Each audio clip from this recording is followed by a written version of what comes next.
The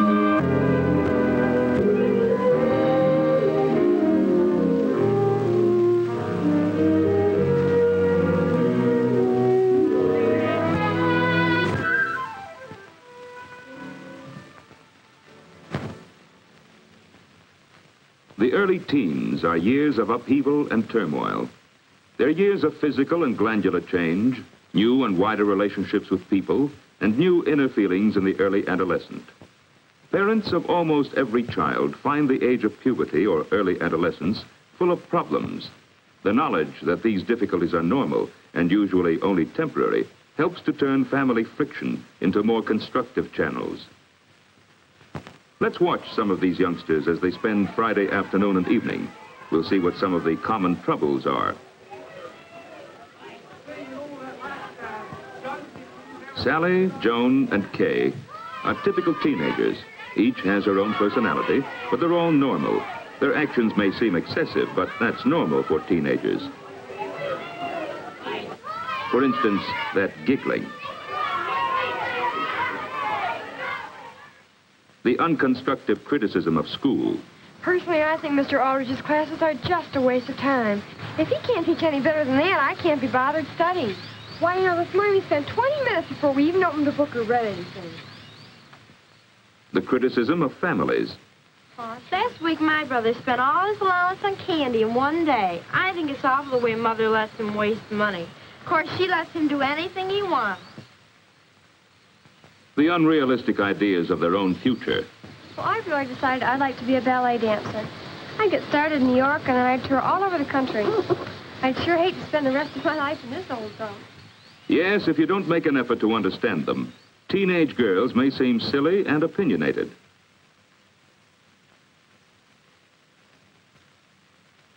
And the boys. Best pitcher in the National League. He is nice. Ah, yes, he is. He can't throw the ball. They want to prove their own importance by making themselves heard. That combination of new lung power, changed voices, and boundless energy is hard on the neighbors. Give him a laugh. They seem to spend hours in completely useless activity. They quarrel a lot, but the gang sticks together. There are no girls in it. They are passionately interested in sports. And hero worship from afar is common.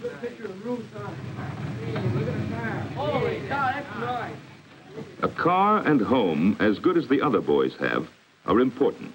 The gang is impressed by material possessions. This bolsters Tom's self-esteem. To boast about Dad's popularity or achievement is very satisfying. I said, okay. So Dad got a bonus because he sold more in the last 2 months than any other salesman in the district. The adolescent is self-centered. Bill's response to every situation is concerned with how it affects him. My old man's got an order in the Neil's Motors for a new convertible. We're going to get the first one that comes in. What kind of car are you getting? I think it's a shot. Sam doesn't talk much. He feels safer saying nothing. At least then he can't say the wrong thing. This is a common method of self-protection. At home, away from the group, there are other aspects of adolescent behavior that are annoying to parents.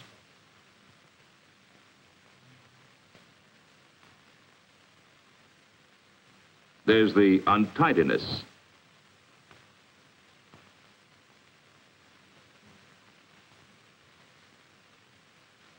The eternal hunger, picking at whatever is around to eat.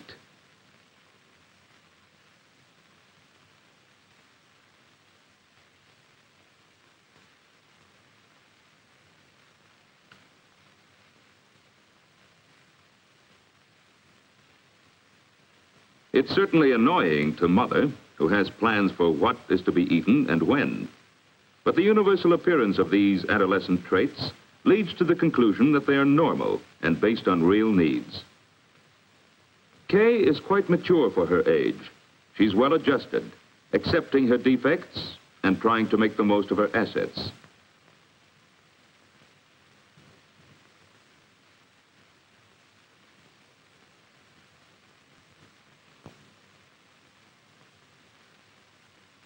She's tremendously influenced by fashion advertisements and gets many ideas on grooming from magazines, television, and movies. To wear her hair and clothes according to the latest style is much more important than to wear them in the most becoming way. She's not mature enough yet to rely on her own judgment. The world knows best, and she wants to be sure of her place in the world.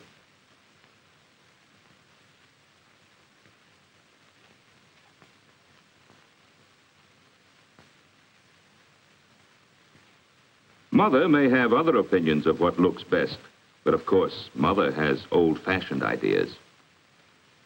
Kay's mother is always a little overwhelmed by the extremes to which her suddenly grown-up daughter carries her ideas of style. If it's the style to be careless and informal, her sloppiness is so deliberate as to be offensive. But Mother has learned that these things are usually temporary. The less said about them, the more quickly they wear off. Objection often brings friction without any change. Half an hour after she has left her friends, she's on the phone to them again. Hello, is Joni there? It seems unnecessary, but there's a real need for talking to others in the same stage, for constant reassurance of her standing as friend and equal. Hello, Joni? Look, I've got an idea. Why don't we go down to Johnson's after supper? Maybe some of the gang will be there and we can cook up something. Gee, Kay, I'm awful sorry. I can't go. I have to stay home tonight. Well, why don't you ask Sally? Maybe she can go.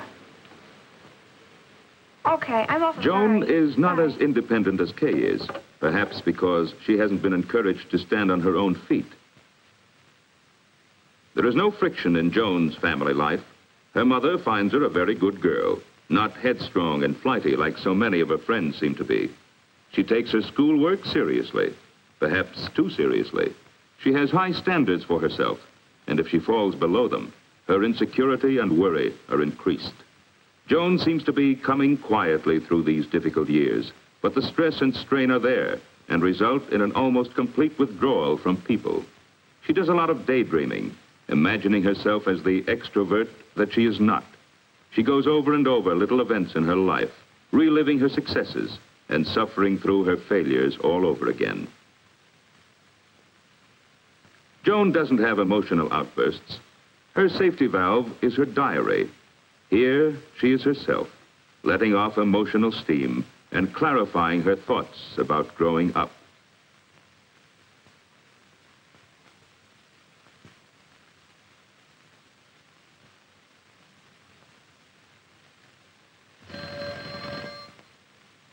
And Sally's home life?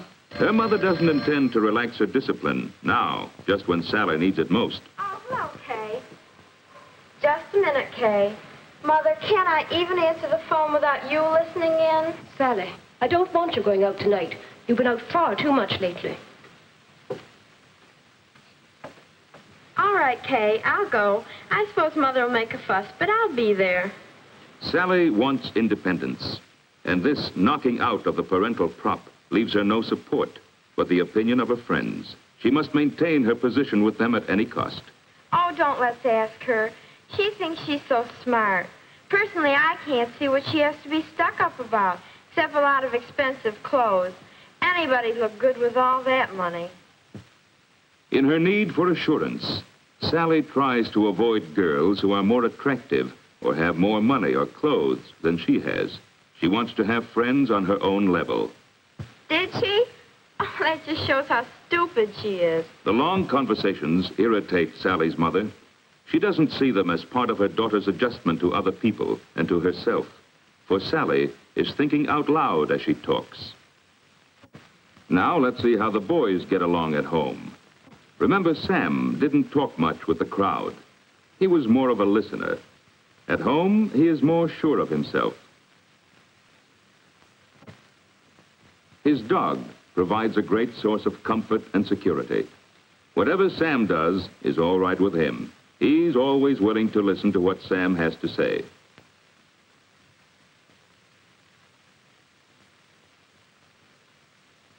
But there are many questions Sam wants to ask.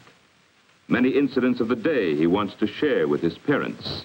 And then they know where to go, and it's all done by code. Did you know that, Pap? Everybody knows that, son. Did you know that, ma'am? Yes, dear. Oh, by the way, I wonder if we could go up with the old lady. Sam's parents sometimes think he talks too much.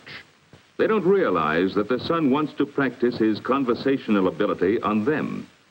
Someday, when he is sure of himself, outside, they may have difficulty in finding out what his thoughts are.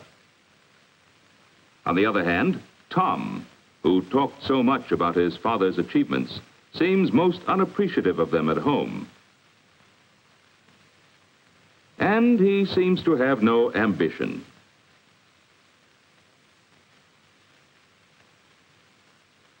Sometimes his father wonders if he's all right mentally.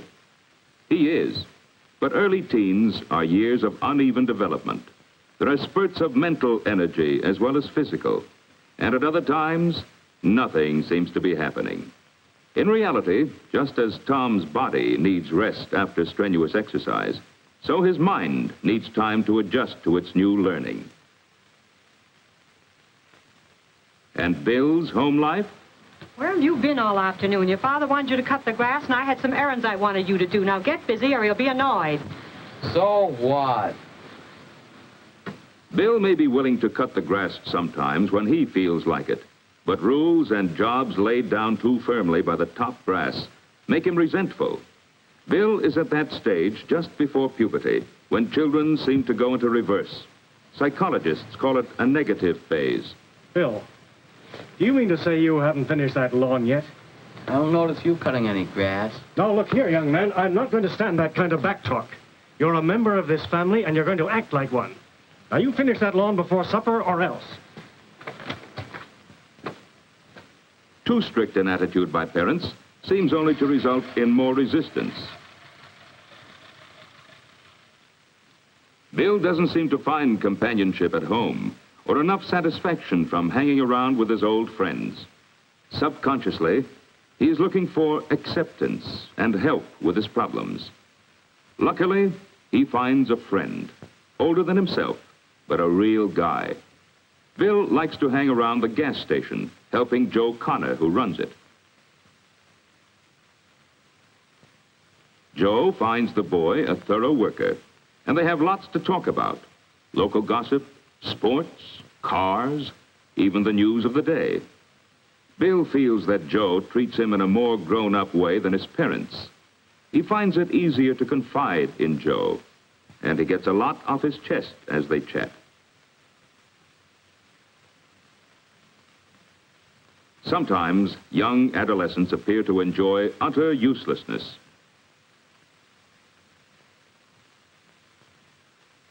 But this boundless energy can be directed into useful channels. Sam and Tom belong to the Boy Scouts.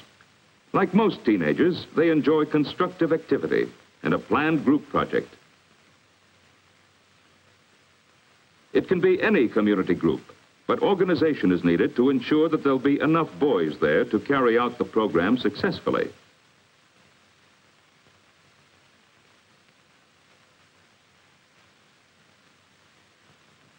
While they still need adult guidance, during these years, the quality of leadership becomes established. To be aggressive and bossy is no longer enough for the leader as it was in childhood. He must have skill in both physical and mental activities.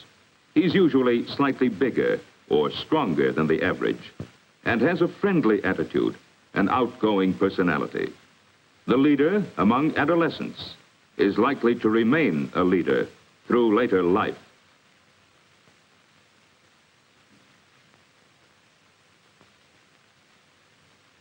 As they move out of the sphere of home influence into the community, young teenagers feel the need of their own kind.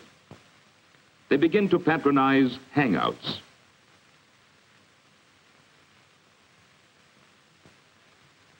Because girls are physically more mature than boys of the same age, most of the advances in the early teen years are made by the girls.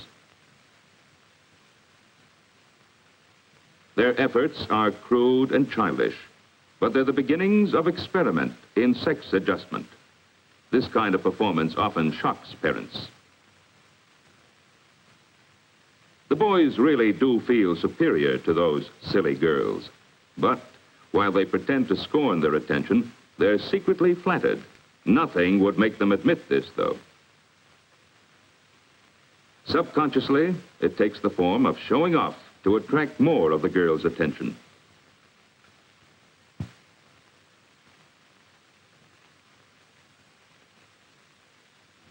Kay and Sally didn't get far with the boys, but they found a substitute, identifying themselves with a glamorous movie actress who is very popular with men.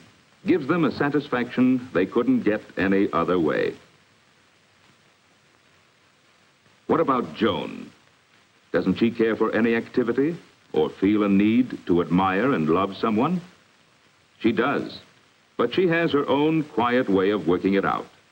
She likes to cook all by herself, without direction from Mother or the confusion of family meals. Tonight, she's making candy. It'll be a present for her music teacher, whom she's adored for a long time without telling anybody. So, 6 typical young teenagers have spent a Friday afternoon and evening. All of them seem to have problems that worry either them or their parents. For goodness sake, Sam, go to bed. It's late. Okay. All of them experienced some parental friction.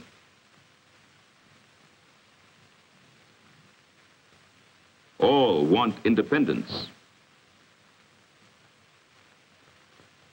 All of them feel some stirrings of interest in sex, either openly or secretly.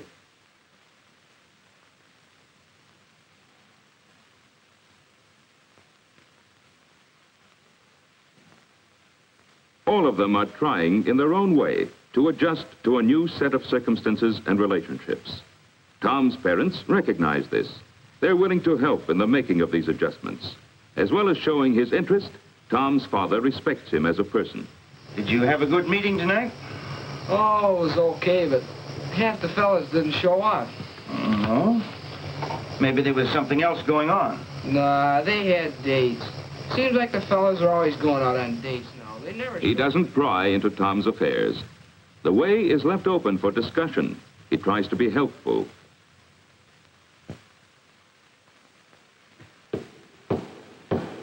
Contrast the attitude of Bill's father.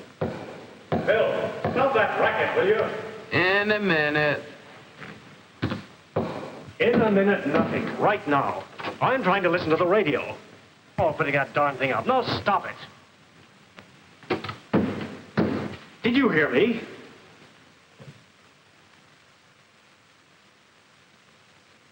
By refusing to recognize his son as an individual with rights and wishes of his own, Bill's father not only fails to get the cooperation he demands, but actually widens the gap between himself and Bill. On the other hand, Tom's parents try to handle the problems of growing up in a constructive way. They gradually increase his independence, at the same time encouraging him to accept responsibility for what he does. Therefore, Tom doesn't have to rebel. The stricter discipline of childhood has given place to friendly guidance for the in-between years. Of course, having understanding parents doesn't eliminate all the problems, but it goes a long way towards lessening the tensions that give to early adolescence its name, the age of turmoil.